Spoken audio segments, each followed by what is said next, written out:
راځو ایچ میثډ وایو په jQuery کې. ګوره تاسو که زما د جاواسکرپټ کلاس کې یاد شي مونږ هلته لوپس ویلی او لوپس مونږ ویلو چې مونږ سره ډو وایل لوپ دی، وایل لوپ دی، فار لوپ دی، فار ایچ لوپ دی، فار اف لوپ مونږ لا نه دی ویلی کنه. دا لوپس دي مونږ سره. نو دا ایچ چې دی په jQuery کې دا هم سیم ټو سیم کار کوي لکه څنګه چې مونږ سره دا لوپ کار کوي، خو د دې بیا کار جدا دی. لوپس خو مونږ ارای سره استعمالو، خو دا څه کوي دا ایچ دا تاسو هر یو الیمنت سره استعمالولی شئ چې د یو نه زیات وي په صفحه کې هغه لپاره تاسو کولی شئ استعمال یې کړئ او د دې په واسطه ستاسو ډېر کارونه اسانه کېږي. مثال زه ورته وایم چې ما سره په دې صفحه کې څونه الی ده بس هغه یو راواخله او ماته یې شو کړه نو تاته یې راښلي. زه وایم چې ما سره څونه پي ټیکس هغه یو راواخله او ماته یې شو کړه او تاسو کولی شئ هغه کې چینجز هم راولئ او هغه نه استفاده هم وکړئ. نو د دې یو مثال ګورو له خیر سره خلاص. نو راځو 15 درس دی او ایچ میثډ دی مونږ سره دا د HTML بیسیک کوډ لیکو. کوډ لیکلو نه وروسته لیکم چې ایچ میثډ او ایچ میثډ لیکلو نه وروسته راځم ورته وایم ته څه وکړه. دلته به زه یو UL واخلم، UL کې به لا واخلم، لیکم چې آیټم 1 کاپی پیسټ کوم، 2 کوم، کاپی پیسټ 3 کوم، کاپی پیسټ 4 کوم، کاپی پیسټ 5 کوم او کاپی پیسټ 6 کوم. هغه نه علاوه چې دی راځم مثال خبرې پی ټیګ اخلم، لاریم لیکم او لاریم کې ورته لیکم چې لس ورډه کاپی پیسټ دونه مې پیسټ کو. اوس jQuery لیکلو ته ضرورت دی نو زه راځم لومړی د jQuery فایل راوړم. نو د هغه لپاره سکرپټ پلس src او src کې هم js په نوم فولډر دی، په دې کې jQuery.js په نوم فایل دی.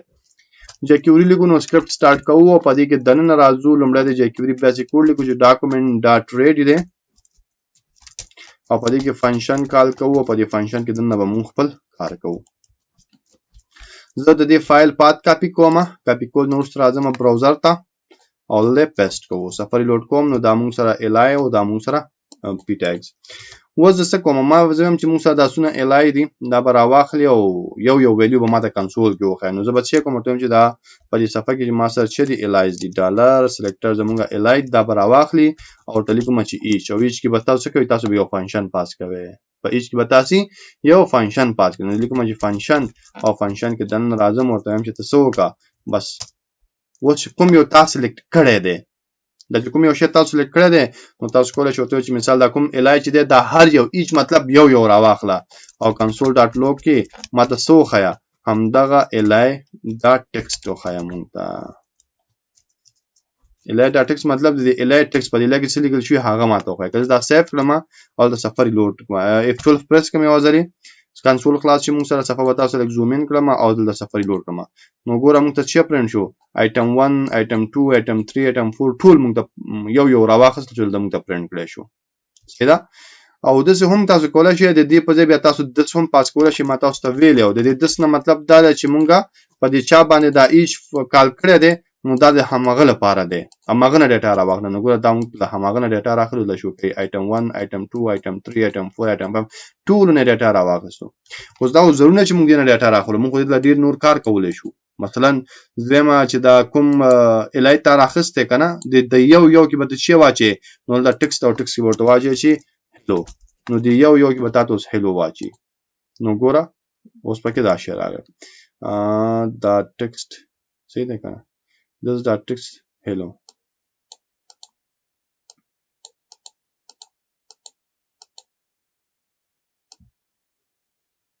ها صحیح شو. نو دا به څوګي دا به په دې ټول کې شی واچي، دا په دې ټول کې دا ټکسټ واچي، دا هلو په نوم چې موږ سره دا کوم ټکسټ دا پکې ور واچي. او اوس که دا کتل غواړم دا غل لپاره به څه کوم، دا هغه لپاره به زور تویم چې تاسو وکړه چې وکړه خدای زه به دا سل لري کوم صفه ولته لوډ کوم. نو ګول دا موږ سره هلو راغی صحیح شو. نو په دې ټول کې دې څه وکړو ټکسټ ور واچو. مخکې موږ څه شو کو که ډالر کوم ګوره موږ سره څه دی آیټم 1 دی چې کله دا واچو نو موږ ورته سوې چې په دې کوم یو ما ایچ فنکشن لګول نو په دې هر یو کې دا هلو ور واچو. نو زه فاصله لوډ کوم نو په دې کې هلو ور واچي. او دا نه یوازې تاسو له دې سره استعمالولای شئ، تاسو کولای شئ ارای سره هم استعمال کړئ. ارای سره څنګه استعمالېږي نو تاسو پته ده، تاسو مخکې جاواسکرپټ ویل مثال تر اعظم یو ارای اخلم نو لیکم چې لټ او لیکم ar کې لیکم چې ارای د مثال لس شل 30 50 او 100. خو زه دا غواړم یو ویلیو پرنټ کما نو زه به څه کوم ورته لیکم چې دا کوم مونږ سره سلیکټر اچوم او سلیکټر کې ورته لیکم او سلیکټر او ویریبل دی کنه ډایرکټ بلیږي ښه او په دې کې ورته لیکم چې ایچ او په ایچ کې به تاسو کې فنکشن به پاس کوي او فنکشن ته به راشي. اوس ګوره چې دا څنګه کار کوي. ښه دا بله طریقه ده چې تاسو پرې پوه اوسئ. نو اوس که زه راشم زه به کنسول کې څه اخیم، زه به په کنسول کې څه اخیم. که زه لیکم چې کنسول ډاټ لوګ او بیا لیکم چې دس ډاټ ټکسټ، نو دا به څه کار کوي. اوس وګورئ چې دا څه وایي تاته سفاري لوډ. نو تاته وایي چې ستا دا چې کوم فنکشن د 15 وارې وچلېدو، ځکه په دې اره کې 15 ویلیوز دي، 1 2 3 4 15، خو چې پرنټ نشو ځکه چې دا خو اره ده کنه. نو چې اره دې نه به موږ ویلیو څنګه پرنټ کوو؟ نو په دې فنکشن کې تاسو دوه پارامټرز اخیستلی شئ. یو کځوالم مثال خبرې ویلیو، او زه دا ویلیو دلته پرنټ کوم، سیو کړم، سفاري لوډ کوم. نو ګوره موږ سره 0 1 2 3 4 پرنټ شو. دا 0 1 2 3 4 دی، دا کیز دي، دا چیرې دا کیز دي، انډکس نمبر دی، دا په 0 انډکس 2 دی، دا په 1 دی، دا په 2 دی، دا په 3 دی، دا په 4 دی. نو دې په ځای موږ کی هم لیکلی شو ځکه موږ لا پته په اره کې موږ سره ډاټا په کی کې سٹور کیږي. سفاري لوډ کنه ګوره 1 2 3 راځي. ورپسې تاسو یو بل پارامټر هم اخیستلی شئ، کما ورکې ویلیوز ورته ویلیو ورته ولیکئ. نو اوس تاسو به دا ویلیو هم درکوي. که زه د کی په ځای ویلیو تاسو ته شو کوم، نو ګوره هماغه نمبر به تاسو پرنټ شي، 10 20 30 50 100.